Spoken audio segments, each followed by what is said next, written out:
Kaya nga, tanong kami kung anong itatanong namin sa iyo, wala ka mang alam. Anong knowledge mo doon sa activity ni Cordiel? Your Honor, this representation, Pakitanggal, Your Honor, I was only engaged to signify Mr. Gurgel's intention to cooperate. sandali na to. Out muna, sandali. Pag-administer mo na out. Dali lang, sir. Tinggal lang natin.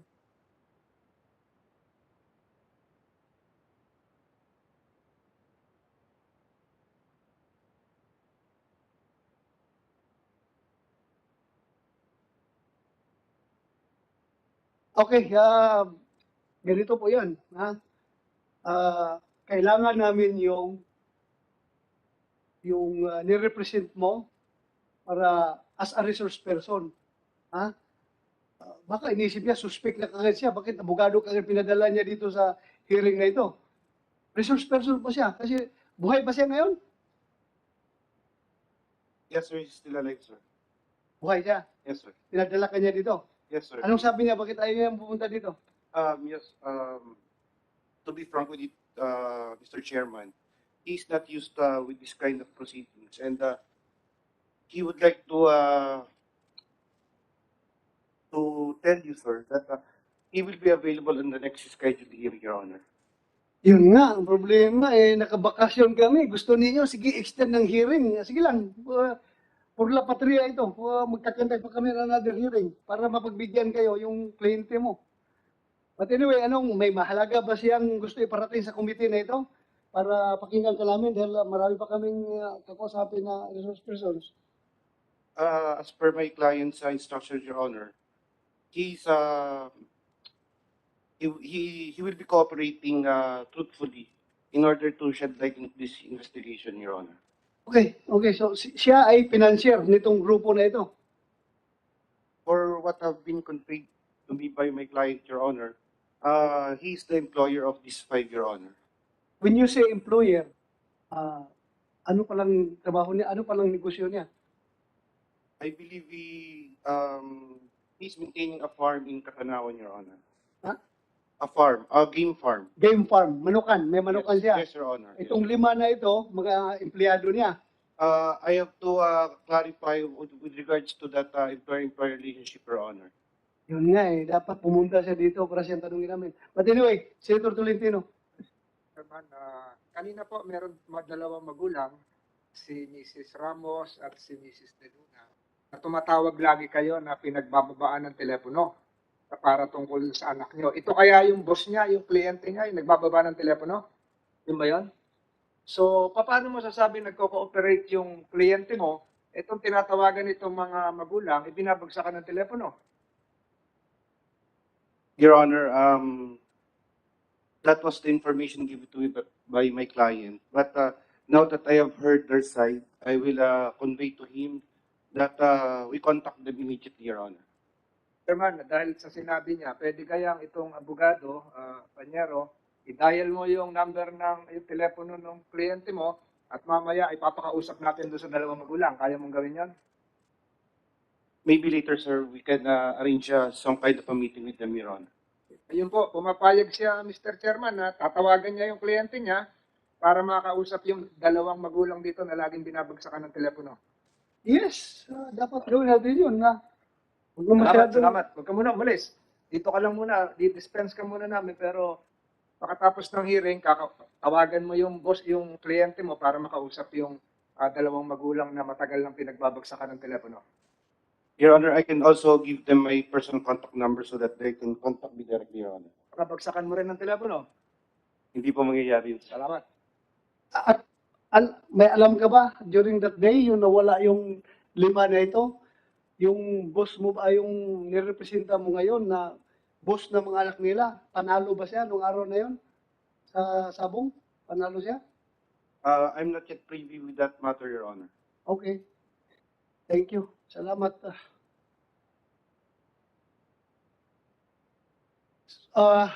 Sir, we will, ma'am, maraming salamat sa iyong dalawa.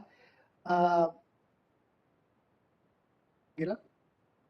Makikita rin natin yun. Kung hindi natin makikita yung mga anak ninyo dito sa dito sa lupa ngayon, makikita natin siya sa langit. Hopefully, makikita natin siya sa langit. Lahat naman tayo mamamatay. Lahat naman tayo pupunta sa ibang mundo. Kinikita natin sa langit pag hindi natin makita dito. Ha? So, daan na kayo sa opisina mamaya. Bibigyan kayo ng pamasahe nung opisina ko. Thank you po. Maraming salamat.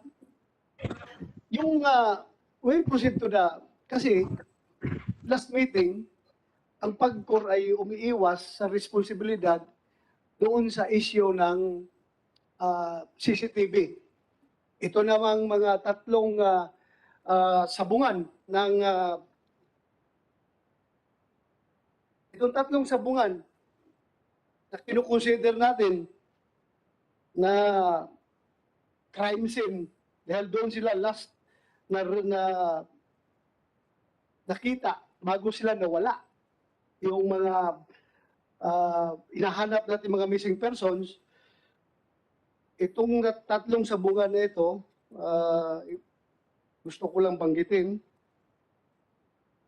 Number 1, Manila Arena, New Panaderos Extension, Santa Ana, Manila. Number 2, United Association of Cockpit Owners and Operators of the Philippines, Incorporated, Barangay Palasan, Santa Cruz, Laguna.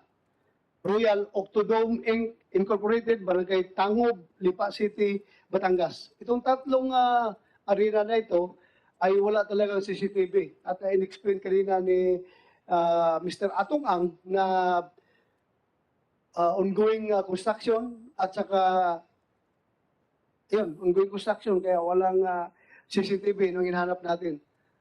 Nung tinanong natin yung PAGCOR, sabi ng PAGCOR, hindi nila responsibilidad yung pag-enforce ng installation of CCTV because it belongs to the local government. Dahil ang local government, per local government code, are the ones issuing permits for cockfighting activities. So, ngayon, inibitahan natin yung, anong tawag sa inyo, Sir, Mr. Levi Pacundo? You are Bureau of Permits and Bureau of Permits po, sir. Bureau of Permits Yes, Your Honor. ng Manila City Hall. Opo. So unang-una, tanungin kita, meron ba kayong city ordinance na nagre-require sa lahat ng mga business establishments na kailangang maglagay ng CCTV bago kayo ma-issue ng permit?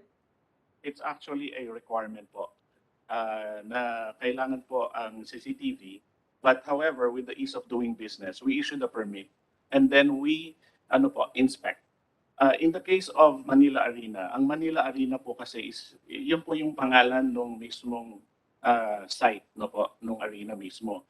But the one running it po, ang lessor po niyan is actually Star 8. Sila po ang Yes, it's acknowledged by meron po silang Lucky Star 8. CCTV, pero katulad po ng sinabi ni Sir Charlie kanina, hindi po yata sa lahat pa at that time. But this time, I think, sarado po kasi sila, sir, for the longest time during the pandemic. So, ngayon po, meron po silang CCTV, pero hindi po sa buong perimeter yata. Selective CCTV lang.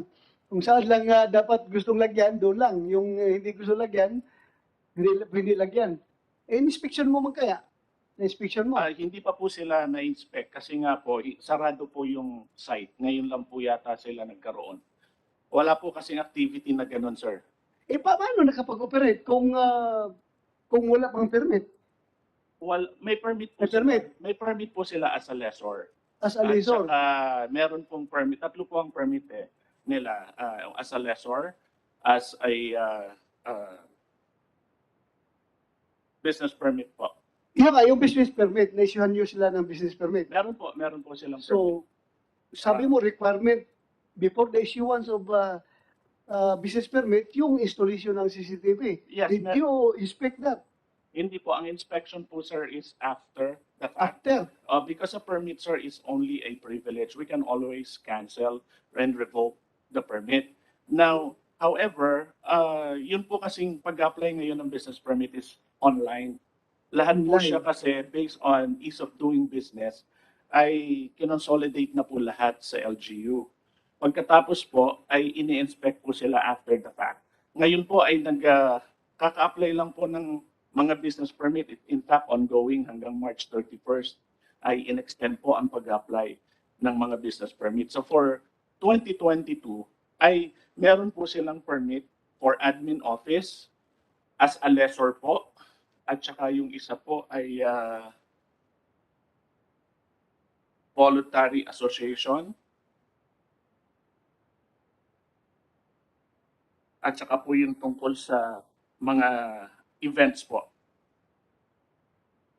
Kasi po yung pong Mr. Chairman, ginagawa nila medyo is naguguluhan lang tayo. Yes, sir. Yes, sir. Can you cite to me that particular provision sa ease of doing business o sa ARTA, no? yes po, Anti-Red yes Act, po, yes po. Jen, na nagsasabi na pwedeng i-waive yung mga requirements, i-issuehan nyo na ng business permit? Ano Ah, bang ganong provision? awa- Ako author ng ARTA eh. Wala akong alam na ganon. hindi naman po sir, yun po kasing sa CCTV mismo sir. Yeah, ay- CCTV is one of the requirements. Opo. Pero sabi mo, hindi, bine-waive na muna yung pag-install ng CCTV dahil sa ease of doing business or ARTA, ini-issuehan nyo na ng permit. Anyway, pwede namang i-revoke anytime. Opo, Cite to me inspect that po. particular, that specific provision The that would allow that. yun pong sa CCTV sir was not provided in the Wala ARPA nga. po. Wala po siya sa Pero ARPA. na may city ordinance na kailangan may CCTV, hindi ba? Yes po, kailangan po O, saan tayo CCTV. lulugar ngayon? Yun po kasi sir, after the fact po yung ating inspection po niya. Yung una po kasi meron po siyang mga clearances coming from the building, coming from barangay. Yung po mga yon eh. Still, I cannot reconcile, ha? Meron kayong requirement before you issue the business permit. Opo. Hindi complied. I-issuean niya ng business permit, saka na yung compliance. That's what you're saying. Doon po sa ease of doing business, doon po Try to make a dumarating specific yung provision inspection that po. would allow that. No po, not Wala nga, the walang CCTV provision po. nga eh. Opo, not the Precisely. CCTV po. So I cannot reconcile. Opo. Yun po kasing sa CCTV, sir, sa So maski ordinance sino, po siya. bibigyan niya ng business permit maski hindi pa complied. Ay, hindi po, sir. Hindi po Ay, siya. ganun sinasabi mo eh. Hindi po, sir. Wala pang CCTV, which is a requirement, pero binigyan nyo na ng business permit, saka na lang i-comply. Meron po sila, sir, CCTV, pero limited lang po yung CCTV, katulad po ng sinabi nila kanina. At, Well, I'm not talking about whether sufficient or insufficient. opo. The fact is, requirement yung CCTV. Requirement po yan per Walang ordinance po. CCTV, in-issuehan nyo ng permit. At saka na lang sabi mo, inspeksyonin. That's your statement. Opo, doon po sa, nakalagay din po sa Oh, permit. who's violating what? Who is violating what? Yun po kasi yung sa CCTV po, sir, hindi kasi siya masyado nakafocus doon sa ano eh. Yun doon po lang siya sa mga permits na Anyway, binibigay po. Mr. Chairman, magulo yung statement, mahirap intindihin. Opo. Yes, sir. Thank you very much. We will get back at you, Mr. Levi Pacundo. Andyan pala online yung remaining families ng case number 4.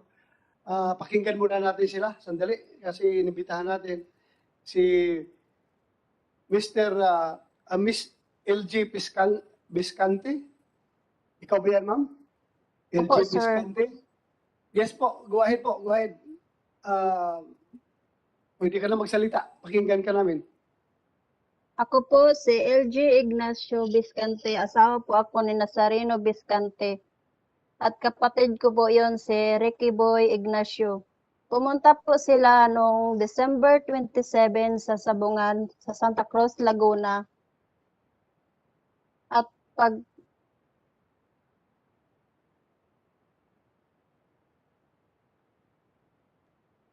Nawala. How about Mr. Efren Tiposo? He's online. Andiyan na, bumalik na. Ma'am, hello po. LG Biscante. Sige ma'am, patuloy Po, mo. sir. Noong December 28, nakapaglaban pa po yung yung asawa ko po at saka yung kasama nila ng mga bandang 9. Nag-chat po yung asawa ko na nanalo daw po yung manok nila na tinarian niya. Tapos nung December 29, 5:54 AM, nakatext pa po yung asawa ko doon sa kapatid niya na si segundo best